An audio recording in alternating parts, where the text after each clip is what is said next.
સત્યભામા અને રૂકમણી એકબીજાથી તદ્દન વિરુદ્ધ છે, અને છતાંય પત્ની તરીકે રૂકમણી એકવાર ઘસડાય છે, કારણ કે એ પણ સામાન્ય તો છે જ, નોર્મલ છે, હ્યુમન બિઈંગ છે. નવી સ્ત્રી આવે પોતાના પુરુષના જીવનમાં તો તકલીફ તો થવી જોઈએ આઈડિયલી. ન થાય તો તમે વિમુખ છો, અલિપ્ત નથી. એટલે જો વિમુખ થઈ જાઓ તો સાથે રહેવાનો કોઈ મતલબ જ નથી.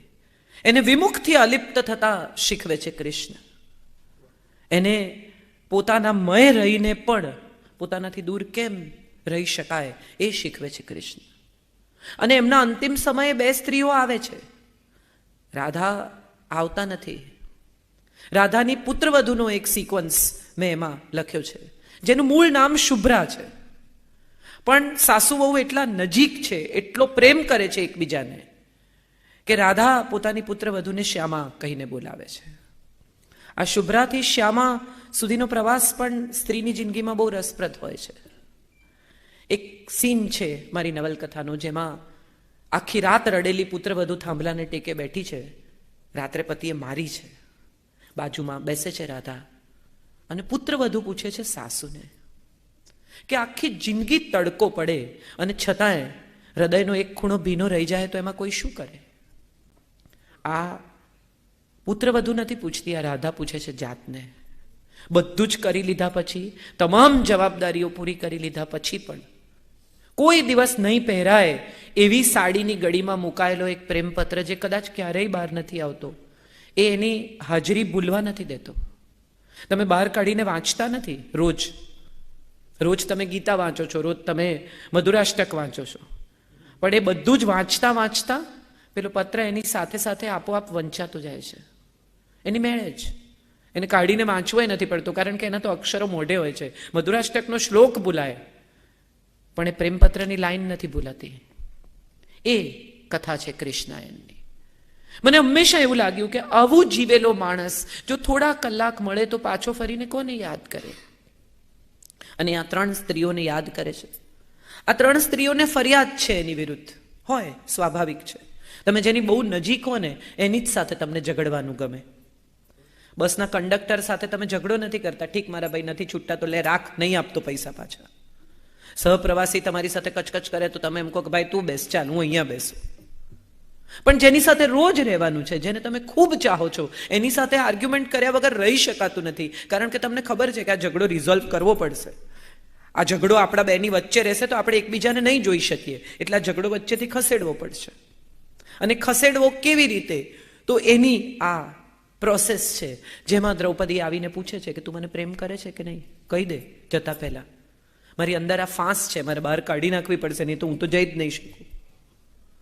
અને ત્યારે કૃષ્ણ કહે છે કે તમારી અને મારી વચ્ચે પ્રેમ છે જ, હું તને બહુ પ્રેમ કરું છું, પણ તારો પ્રેમ અને મારો પ્રેમ થોડો જુદો એ રીતે છે કે મારે માટે, તારા માટેનો પ્રેમ એ તારા શુભની કામના છે, તારા મંગલની પ્રાર્થના છે, તારા સોમાનની રક્ષા છે. સૂર્ય અને પૃથ્વી બંને જો બહુ નજીક આવી જાય ને તો પણ જીવન સંભવ નથી, અને બહુ દૂર થઈ જાય તો પણ જીવન સંભવ નથી. પૃથ્વીએ સૂર્યની આજુબાજુ જ ફરવાનું છે, એના તરફ નમેલા જ રહેવાનું છે, અને છતાં પોતાની ધરી છોડવાની નથી. આ તારો અને મારો સંબંધ છે. રૂકમણી પૂછે છે કે તમે આખો વખત બીજાના જ રહ્યા, જ્યારે જ્યારે મેં તમને ઝંખ્યા ત્યારે તમે હતા જ નહીં. તમે પરણીને લાવ્યા, હું તો એ ગોવાળિયાને પરણેલી, હું તો દ્વારિકાના રાજાને પરણી જ નથી ભાઈ. હું જેના પ્રેમમાં પડેલી એ માણસ તો તું રહ્યો જ નહીં. આ તો દરેક સંબંધમાં થતું હોય છે. તમે બદલાઈ ગયા આવું દરેક પત્ની દરેક પતિને એકાદ વાર તો કહેતી જ હોય છે. રૂકમણી પણ જુદા નથી. અને ત્યારે કૃષ્ણ એને કહે છે કે સિંહાસન તો જ સ્થિર રહી શકે જો એના પાયામાં અંગત સુખો દટાય. રાજા થવું એ સુખી થવાનો માર્ગ નથી. જે બેસે છે ગાદી પર એને જ ખબર છે, વ્યાસપીઠ પર બેસનારાને જ ખબર છે કે એ વ્યાસપીઠ પર બેઠા પછીની જવાબદારી શું છે. આપણે તો માત્ર સામે બેસીને કથા સાંભળવાની છે, પણ જે અહીંયા બેસીને પોતાની વાત કહે છે એની વ્યાસપીઠમાં કેટલા કાંટા છે તો એ બેસે, કારણ કે આપણે તો કોઈ દિવસ બેસવાના જ નથી એ ગાદી ઉપર. આપણને તો એ ગાદી પર પાથરેલી સફેદ ચાદર જ દેખાય છે. એની નીચે શું છે એ તો જે બેસે એને જ સમજાય. અને માટે કદાચ કૃષ્ણ કહે છે કે હું તો ઉત્તરદાયિત્વ સાથે આવ્યો છું, ગોલ છે, મારા ધ્યેય છે. તું તો યાદવોની ભાગ્યલક્ષ્મી છે, દ્વારિકાની રાજલક્ષ્મી છે. તારો હાથ તો આપવા લંબાય, તારાથી મંગાય નહીં. અને છેલ્લે રાધા આવે છે, પણ રાધા આવતા નથી, એના ઇલ્યુઝનમાં આવે છે. કાબુલીવાલા જેણે વાંચી હશે એને ખબર હશે કે પોતાની દીકરી માટે આવડું જ ફ્રોક લઈને જાય છે. કેમ? કારણ કે એને તો એવડી જ દીકરી યાદ છે. રાધા ગમે તેવા મોટા થઈ ગયા માટે જ કદાચ આ વહુ સાથેનો સીન મેં નાખ્યો છે કે હવે તો એને તો દોડા આવી ગયા છે. પણ કૃષ્ણ માટે તો 21 જ વર્ષની છે. એણે જે છેલ્લી જોઈ તે બધો આધાર એનો જતી વેળાના જોવા પર છે. મારી સાહેબ કેવું સરસ કહે છે. તો એ રાધા આવે છે અને એને પૂછે છે કે જે જીવ્યો એ સાચું જીવ્યો. આવું એક જ માણસ પૂછી શકે, તમારું અંતરાત્મા. અને રાધા એના અંતરાત્મા તરીકે એની ભીતર જ વસે છે, બહાર ક્યાંય છે જ નહીં. રાધાનું અસ્તિત્વ જ નથી એવું પણ કેટલાક લોકો ક્લેમ કરે છે. પણ મને હંમેશા એવું લાગે છે કે કૃષ્ણમાં જેટલું સ્ત્રૈણ છે, જેટલું રૂજુ છે, જેટલું સુંદર છે, જેટલું મ્યુઝિક છે, જેટલી બ્યુટી છે, તે બધી રાધા છે, જુદો નથી. આ બેને અદ્વૈતનો અદ્ભુત દાખલો છે. આ બે જુદા નથી એકબીજાથી. અને આવું તમને કોણ પૂછી શકે? મને કોઈ પૂછી શકે કે આ બધું જે લખે છે એમાંથી સાચું કેટલું બેન? તો એ તો હું જ પૂછી શકું. રાજેશ ખન્ના એકવાર કહેલું કે મેં राजेश खन्ना एक ही आदमी की बात सुनता है, उसका नाम जतिन खन्ना है, पोते ज. सो समटाइम्स आई फील કે રાધા જ પૂછી શકે. અને ત્યારે કૃષ્ણ એને ઉત્તર આપે છે કે મહાભારતના યુદ્ધની વચ્ચે, આ સત્યો અસત્યોની વચ્ચે, આ શ્રેય અને પ્રેયની વચ્ચે જો કશુંક મને જીવતું રાખી શક્યું હોય ને તો એ તારી બે આંખો છે. મેં બીજા કશાયનું ચિંતન, મનન, ધ્યાન નથી કર્યું. મેં માત્ર જ્યારે મૂંઝાયો, ગૂંચવાયો, દુઃખી થયો, પીડાયો, ત્યારે તારી બે આંખોને નજર સામે લાવીને પૂછ્યું છે કે શું કરું? અને આંખોએ મને હંમેશા ઉત્તર આપ્યો છે. તો આ રિલેશનશિપની કથા છે, કૃષ્ણના મૃત્યુ પહેલાના થોડા કલાક. આ મારું પોતાનું કામ નથી એવું મને હંમેશા લાગે છે. માટે આ પુસ્તક મેં કોઈને અર્પણ નથી કર્યું. મને હંમેશા એવું લાગ્યું છે કે આ એણે મને ચૂઝ કરી છે એની કથા લખાવવા માટે. અને માટે આ પુસ્તકની અર્પણની જગ્યાએ મેં લખ્યું છે ત્વદીય વસ્તુ ગોવિંદમ તુભ્યમેવ સમર્પયે. તારી વાત તને જ પાછી આપું છું. એ સિવાયની જે કથાઓ, નવલકથાઓ છે, મારા પાત્રો છે, પ્રમાણમાં કમર્શિયલ છે, લોકોને ગમ્યા છે, લોકપ્રિય થયા છે. સાહિત્ય છે કે નહીં મને ખબર નથી, કારણ કે હું ઢગલો લખું છું. એટલે 5 કોલમ અઠવાડિયાની લખું છું. એટલે એને હું સાહિત્ય કહેવું કે નહીં એ તો વિદ્વાનો મારી સાથે જે બેઠા છે નક્કી કરશે. પણ જે નવલકથા મારી બહુ જ લોકપ્રિય થઈ, યોગ વિયોગ, ચિત્રલેખાની મારી પહેલી નવલકથા, એનું એક પાત્ર વસુંધરા, જે બહુ લોકપ્રિય થયું. ને આજે પણ આટલી બધી નવલકથાઓ પછી લોકો મને પૂછ્યા કરે છે કે વસુમાં જેવું એક પાત્ર ફરી ક્યારે આપશો? પણ એવી તો બીજી બની જ નથી ધરતી પર જ. એટલે હું કેવી રીતે સર્જું? પતિ મૂકીને ચાલી જાય છે, એક સંતાન ગર્ભમાં છે, 3 સંતાનો છે, ઉછેરે છે, ને પતિ જ્યારે બધું જ ગોઠવાઈ ગયું છે જિંદગીમાં, ત્યારે અખબારમાં જાહેરાત આપે છે કે હવે હું 1 અઠવાડિયું રાહ જોઈશ, તમે નહીં આવો તો હું માની લઈશ કે તમે નથી અને હું તમારું શ્રાદ્ધ કરીશ. શ્રાદ્ધ, પૂજ્ય ભાઈશ્રી બેઠા છે, મારે કંઈ બહુ સમજાવવાનું હોય નહીં, પણ શ્રાદ્ધ ખરેખર ગયેલા માટે નથી, અહીં રહેલા માટે મુક્ત થવાની પ્રવૃત્તિ છે. જે ગયું છે તો મુક્ત જ છે, એને તો કંઈ હવે પાછા ફરવાનું રહેતું નથી. પણ તમારો એની સાથેનો પિંડદાનનો જે આખો પ્રોસેસ છે એ એટલા માટે છે કે તમે એની સાથેનો તમારો સંબંધ તોડો. અને જે ગયો છે 25 વર્ષથી નથી આવ્યો, એની સાથેનો સંબંધ હવે તોડવો રહ્યો તો હું મારી જિંદગી જીવું. અત્યાર સુધી તો હું પ્રતીક્ષામાં જ જીવી. આ મારી જુદા પ્રકારની રાધા છે. મેં એને જુદી રીતે મૂકી છે, સાંપ્રત સમયમાં મૂકી છે, જુદા લેવલ પર મૂકી છે. અને માટે કદાચ મને એવું લાગ્યું કે આ કૃષ્ણ જો પાછા આવે ગોકુળમાં 25 વર્ષે, તો રાધા એને ક્યાં રાખે? એ તો પરણેલી છે, છોકરા છે. શું કે અમારો બોયફ્રેન્ડ છે? ઘણી વખત આપણે શું માંગતા હોઈએ છે ને, એની આપણને એટલા માટે ખબર નથી હોતી કે મળી જાય તો એનું શું કરવું એ સમસ્યા થઈ જાય એવું બને. બીકોઝ નથી મળ્યું માટે આપણને લાગે છે કે બહુ અલભ્ય છે, ખો જાય તો સોના હે. પણ જો સોનું મળી ગયું તો એનું શું કરવું એની ખબર નથી. એવું કોઈ પ્લાનિંગ નથી આપણી પાસે. આ તો નથી મળ્યું એટલે જંખ્યા કરવું છે. હવે આવે છે સૂર્યકાંત, અને સૂર્યકાંતના આવવા સાથે જે સમસ્યાઓ શરૂ થાય છે એ યોગ વિયોગની કથા છે. યોગ એટલે ભેગા થવું અને વિયોગ એટલે છૂટા પડવું, એની આ કથા છે. એની એક મજાની વાત તમારી સાથે શેર કરું. એમાં એક પાત્ર હતું અનુપમા ઘોષ, એક્ટ્રેસ છે અને સૌથી નાનો દીકરો છે અલય, એના પ્રેમમાં પડી છે. અલયની ઓલરેડી એક ગર્લફ્રેન્ડ છે જે એના બાળપણથી એની સાથે છે, એની સાથે મોટી થઈ છે. અલય એને જ પરણવાનું છે એવું નક્કી છે અને અનુપમા એના પ્રેમમાં પાગલ થઈ જાય છે. અલય એને એક દિવસ બેસાડીને સમજાવે છે કે આવું કંઈ થશે નહીં. અલયને ફિલ્મ બનાવી છે અને અનુપમા એની મદદ કરી રહી છે એટલે ચૂપ રહે છે. ખાલી એ એવું કહેતો નથી કે હું તારા પ્રેમમાં નથી. આટલી જ એની ભૂલ જો ગણો તો. અને એ આખી પરિસ્થિતિમાંથી પસાર થયા પછી જ્યારે અનુપમાને ખબર પડે છે ત્યારે અનુપમા આપઘાત કરે છે. મારી બધી જ નવલકથાઓમાંથી જો કોઈ 2-4 સીન મારે પસંદ કરવાના હોય તો એમાંનો આ એક સીન મને બહુ જ ગમે છે કે ઘરની પુત્રવધુ છે વૈભવી, IASની દીકરી છે, એ સલાહ આપે છે કે એણે ન જવું જોઈએ, ત્યાં પ્રેસ હશે, કારણ વગર વિવાદમાં સપડાશે. અને ત્યારે વસુમાં એના દીકરાને કહે છે કે જવું જ જોઈએ, એણે તારા માટે આપઘાત કર્યો છે, એને જીવતા તો ન મળ્યો પણ મૃત્યુ પછી જો એ તને તરસે તો તને કોઈ માફ નહીં કરે. You have to go. તારી તમામ રિસ્પોન્સિબિલિટીઝ તારે પૂરી કરવી જોઈએ. મેં તને ભાગતા નથી શીખવ્યું, મેં તને ફેસ કરતા શીખવ્યું છે. Go there. એવી જ રીતે જ્યારે પિતા આવે છે, અલય પોતાનું નામ અલય વસુંધરા મહેતા લખે છે. પિતાની સાથે યુદ્ધ થાય છે, ખૂબ ઝઘડો થાય છે અને ગમે તેમ બોલે છે અને મા એનો હાથ પકડીને લઈ જાય અને કહે છે કે માફી માંગ, મારી લડાઈ હું લડીશ, તારી લડાઈ નથી આ. Don't fight for me, I will fight. આ લેવલનું કેરેક્ટર. એમાં મેં એક લાઈન લખેલી જે મને પોતાને એવું લાગે છે કે હવે હું એકચ્યુઅલી એ લાઈનમાં પ્રવેશી રહી છું. ક્યાંક વસુમાં કહે છે કે શ્વાસ ચાલુ હોય ને ઈચ્છાઓ પૂરી થઈ જાય ને એને મોક્ષ કહેવાય, પણ ઈચ્છાઓ ચાલુ હોય અને શ્વાસ પૂરા થઈ જાય તો એને મૃત્યુ કહેવાય. હું ધીરે ધીરે એવા સ્ટેજમાં પ્રવેશી રહી છું. લખી હતી ત્યારે તો મને એવી કલ્પના પણ નહોતી કે દરેક માણસ આવા સ્ટેજમાં કદાચ આવતો જ હશે, પણ હું બધું ઓબ્વિયસલી આ લાઈનો અનુભવી શકું છું. કારણ કે હમણાંથી મને કોઈ પણ એમ કે આ બહુ સરસ છે તો મને તરત એમ થાય કે લઈ જા, માન નથી જોઈતું. એટલે હું માનું છું બધા જ ધીમે ધીમે વસુમાં બનવાની પ્રક્રિયામાં હોય છે. કોઈક સરસ રીતે પહોંચી જતું હોય છે, કોઈક વચ્ચે જ અટકી જતું હોય છે. આ ગિરનાર ચડવા જેવું છે, કોઈક પહેલી ટૂંક ચડે, કોઈ બીજી ચડે, કોઈ છેક પહોંચે દત્તાત્રેય સુધી. ડિપેન્ડ્સ. મધ્યબિંદુ નામની એક મારી નવલકથા ખૂબ બહુ ચર્ચિત થઈ. એ અનુપમા ઘોષનું કેરેક્ટર જ્યારે હું લખતી હતી ને આપઘાતનો સીન આવ્યો ત્યારે રાજકોટથી એક ભાઈનો ફોન આવ્યો. સવારના પહોરમાં 7 વાગ્યા, 6:45 વાગ્યામાં. શુક્રવારે ચિત્રલેખા આવે, જ્વલનભાઈને ખબર છે. સવારના પહોરમાં એમ કે બેન તમારો પ્રેમ સફળ નથી થયો. અરે કોણ બોલો છો? અરે બેન ના, તમે અનુપમાને મારીને સારું નથી કર્યું, પાપ લાગશે. અરે મેં નથી મારી યાર.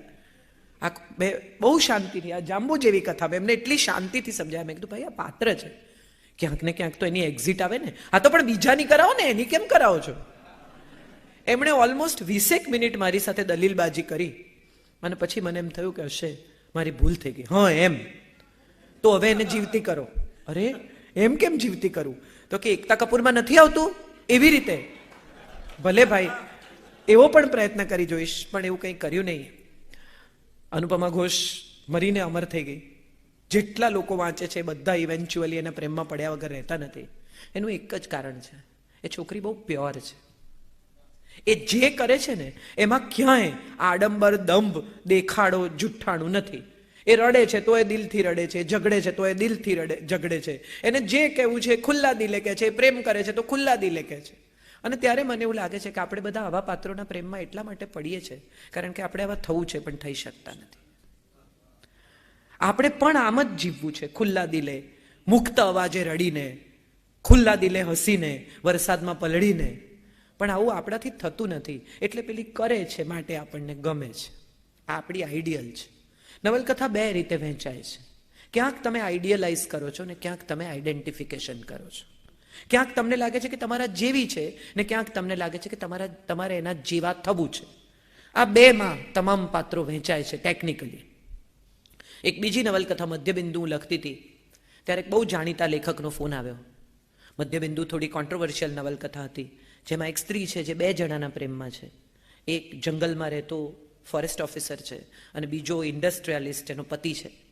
અને એ ફોરેસ્ટ ઓફિસરને કોઈ દિવસ કહેતી નથી કે હું પરણેલી છું, મારો વર કોણ છે. એને જ્યારે પૂછે ત્યારે એમ કે તારે નહીં પૂછવાનું, હું તને પૂછું છું, હું આવું છું ને જાઉં છું, આટલું જ સત્ય છે. એના પતિ સાથે આર્ગ્યુમેન્ટ કરે છે અને એને કહે છે કે જેમ દ્રશ્યને 3 ડાયમેન્શનલી જોવા માટે 2 આંખો જોઈએ એમ મને કરેક્ટલી જીવવા માટે 2 પુરુષો જોઈએ. અને આ નવલકથા જ્યારે હું લખતી હતી, શૃંગાર પ્રચુર વાત છે આખી, કારણ કે ફિઝિકલ રિલેશનશિપ અને ઇમોશનલ રિલેશનશિપ, આવી બે અલગ રિલેશનશિપની કથા છે. એક જગ્યાએ માત્ર શરીર છે અને એક જગ્યાએ માત્ર મન છે. આવા બે સંબંધોમાં એ જીવી રહી છે. દ્રૌપદીને આપણે વખાણીએ છીએ કારણ કે પોતાની જાતને ઈમાનદારીથી 5 પતિઓ વચ્ચે વહેંચી શકી, પણ મધ્યબિંદુ માટે બહુ કોન્ટ્રોવર્સી થઈ અને એક લેખક, જાણીતા, બહુ જાણીતા લેખક, એમણે મને પૂછ્યું ફોન કરીને કે આમાં જાત અનુભવ કેટલો. ત્યારે મેં એમને કહેલું, મેં કીધું શોધો, આમે હમણાં તમે કંઈ બીજું કરતા નથી. મજા એ છે કે સ્ત્રી જ્યારે લખે છે ને ત્યારે એની આત્મકથાનો ટુકડો કેટલો છે આમાંથી એટલું જ શોધવામાં રસ છે. કથા શું છે એમાં કોઈને બહુ જાજો રસ હોતો નથી. આ આખી પથરાયેલી વાર્તામાં, આખા પથરાયેલા પોતમાં, જેમ પેલી કન્યાની મહેંદીમાંથી પતિના નામનો અક્ષર શોધવાનો હોય, એનાથી વધારે શોધવામાં કોઈને કંઈ રસ જ નથી હોતો. આ કથા કેવી છે, સારી લખાઈ છે, ખરાબ લખાઈ છે. કૃષ્ણાયન સારી છે, કાજલનું સારું કામ છે. કેમ? તો કે ભગવાનની વાત છે ને એમાં. ઇસ્મત ચુગતાઈને એમની સાસુએ કાગળ લખેલો, જ્યારે એમની નવલકથા પર, એમની શોર્ટ સ્ટોરી પર કેસ થયો કોર્ટમાં લાહોરની, ત્યારે કે અલ્લાહ રસૂલ કી બાतें लिखे, ऐसी सब बातें न लिखे. અધ્યાત્મની વાત કરી ત્યારે મારે કહેવું જોઈએ કે આપણી પાસે તો કેવા કેવા લેખકો છે અધ્યાત્મ લખનારા. सुना था कभी प्यार मरता नहीं है, जो मरता नहीं है तो जाता कहाँ है, यहां है वहां है न जाने कहां है, मुझे ये बताने की कोशिश न करना कि खुशबू हूं मुझको महसूस करना, कभी मुझको पाने की कोशिश न करना. આ દીપ્તિ મિશ્ર છે. मैं अपने हाथ से उसकी दुल्हन सजाऊंगी, कमाल जब्त को इस तरह भी आजमाऊंगी, सुपुर्द करके उसे चांदनी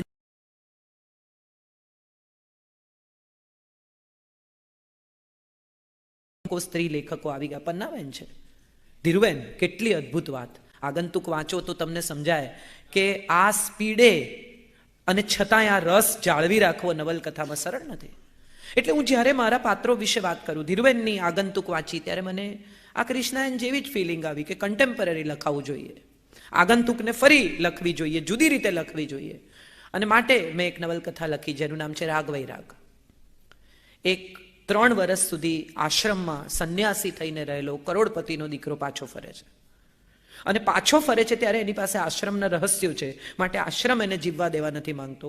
ઘેર આવે છે અને 2 ભાઈઓને એમ થાય છે કે ભાગ માંગશે, માટે એ જીવવા દેવા નથી માંગતા. અને એક ગર્લફ્રેન્ડ છે જેની સાથે પરણવાની ના પાડીને સંન્યાસ લઈને ચાલી ગયેલો. એ ગર્લફ્રેન્ડ હવે પરણી ગઈ છે, એનો વર છે, એને ભય લાગે છે કે આ પાછો આવે, મરી જઈશું. મેં જે કહ્યું ને એવી વાત છે કે તમે જતા તો રહો છો, પણ જતી વખતે આ નોરાની જેમ જે દરવાજા બંધ કરે છે અને એના પડઘા આખા યુરોપમાં સંભળાય છે, પછી નોરા પાછી આવે તો શું થાય, એની આપણા કોઈ પાસે કથા નથી. ઘર છોડીને જતી નોરા બધાને બહુ ગમી, પણ સપોઝ નોરા નિષ્ફળ ગઈ, નોરાની પાછળ ગુંડાઓ પડ્યા, નોરાનો રેપ થયો અને નોરા પાછી આવી પોતાના પરિવારમાં, તો શું થાય? આ વિશે આપણી પાસે કોઈ વિગતો મળતી નથી. નવલકથાના અંત સુધી આપણે જતા હોઈએ છીએ, પણ અંત પછી પણ એક અંત હોય છે જેના વિશે આપણને ખબર પણ નથી અને આપણને રસ પણ નથી. પૂરી થઈ, બંધ કરી, પૂઠું છેલ્લું વાંચી લીધું. એક ભાઈએ મને કાગળ લખેલો કે મને ગુજરાતી વાંચતા આવડતું નથી, પણ હું નવલકથાનું છેલ્લું પાનું 20 મિનિટ વાંચું છું, એમાં મારો ફોટો હોય છે. જે કહેવાની વાત છે એટલી જ છે. મારો એક દોસ્ત તો પછી થયો. હું એક દિવસ ચાલીને જતી હતી અને એક છોકરો મોટરસાયકલ પર ઊભો રહ્યો. ઓળખે છે? ના, ખ્યાલ નથી આવતો. તો મને કહે છે, હું અમિત છું. હાય અમિત, નાઇસ મીટિંગ યુ. તો મને કહે છે, હું મીતા છું, હું તારા ક્લાસમાં ભણી છું, હું ટ્રાન્સજેન્ડર હતી, મેં ઓપરેશન કર્યા છે. વેરી ગુડ, ચાલ ઉપર. એ મીતામાંથી અમિત થયેલા મારા દોસ્ત સાથે, મારી બેનપણી સાથે, જે તમારે કહેવું હોય તે, મેં 1.5 કલાક વાત કરીને મેં એને કહ્યું, મેં તું મને વિગતો અપાવ ને.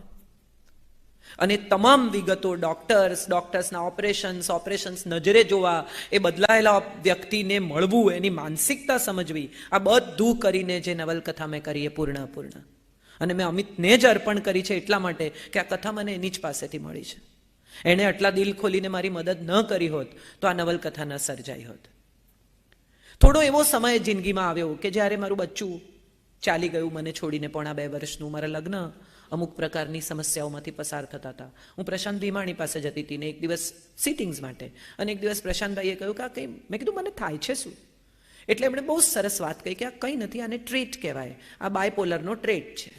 તમે ખુશ હો ત્યારે બહુ ખુશ હો, અને તમે દુઃખી હો ત્યારે બહુ દુઃખી હો. આ બાયપોલર છે, બહુ બધા લોકોને હોય, મોટાભાગના લેખક, કલાકાર, આર્ટિસ્ટને બાયપોલર હોય. આ કંઈ રોગ નથી. પછી મેં બાયપોલર પર રિસર્ચ કર્યું ખૂબ. DSM નામનું સાયકેટ્રીનું ટેક્સ્ટ બુકનું પુસ્તક છે, ડાયગ્નોસ્ટિક સાયકેટ્રીનું, એ આખું વાંચી ગઈ.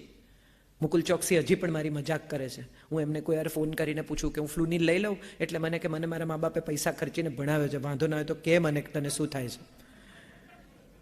એટલે એટલું વાંચી ગઈ, ચાવી ગઈ લગભગ પુસ્તક. ને એમાંથી જે નવલકથા સર્જાઈ એ દરિયો એક તરસનો, દરિયો એક તરસનો. એ મોસમ બાયપોલરની પેશન્ટ છે અને ચાલુ શૂટિંગે ચપ્પુ મારી દે છે, અને પછી જે આખી કથા સર્જાય છે એમાં એકચ્યુઅલી પ્રશાંત ભીમાણીનું પાત્ર પણ છે, જે સાયકેટ્રી છે. જે પ્રશાંત ભીમાણીને જોયા હશે, વાંચ્યા હશે, એને જોઈને ઓળખી શકે એવું મેં સ્પષ્ટ વર્ણન કર્યું છે. શું કથાઓ મળતી હોય છે. મંટોએ બહુ સરસ કહ્યું છે કે હું મારા પાત્રોને નથી શોધતો, મારા પાત્રો મને શોધીને મારી પાસે આવે છે. લખતા લખતા કેટલીક વાર મારું પાત્ર મને હાથ પકડીને લઈ જાય કે બસ હવે અહીંયા મને પૂરું કર, અહીંયા મને વધાર, આની પાસે આમ કરાવ, મને આ નથી ગમતું. એક સમય હતો જ્યારે હું 5 નવલકથા ધારાવાહિક એક સામટી લખતી હતી. 22મી માર્ચે અમે બક્ષી સાહેબને ત્યાં હતા, અને બક્ષી સાહેબે સંજયને કહેલું કે સંજય બાબુ, પત્ની 5 નવલકથા સામટી ધારાવાહિક લખતી હોય ને તો 1 કપ ચા બનાવી આપવામાં પુણ્ય છે. એવા સરસ લોકો મળ્યા છે જેમણે મારા લખાણને નર્ચર કર્યું છે, ખૂબ ચાહી છે, ખૂબ પ્રેમ કર્યો છે. એક છેલ્લી વાત કહીને મારી વાત પૂરી કરું. એરપોર્ટ પર એક દિવસ મારે એક પુસ્તક કોઈકને ગિફ્ટ આપવું હતું, એટલે એરપોર્ટની શોપમાં ગઈ. તું કંઈક ગુજરાતી બતાવો, મારે કોઈને આપવું છે, હું ભૂલી ગઈ છું ઘરેથી લાવતા. એટલે આમ કરીને કૃષ્ણા એને લઈ આવ્યો. હવે એક જ પુસ્તક છે કે જેના પર મારો ફોટો નથી છાપતી હું. બાકી તો બધા પુસ્તકો પર હું મારો ફોટો છાપું છું. નાર્સિસિસ્ટ છું, મને બહુ ગમે મારા ફોટા, એટલે એ તો હું છાપું છું, પણ આમાં મારો ફોટો નથી. એટલે મેં કીધું એમ બહુ સારી છે? તો કે ખૂબ સારી છે, બહુ લોકો લઈ જાય ને બહુ અખાણે. મેં કીધું તમે વાંચી છે? કે હા. તું વેરી ગુડ. પછી મેં અંદર નાનો મારો ફોટો છે બતાવ્યો. મેં કીધું જો આ મેં લખી છે. એટલે એણે મને આમ ફરી જોઈ અને પછી કહ્યું કોઈ કે નહીં હો.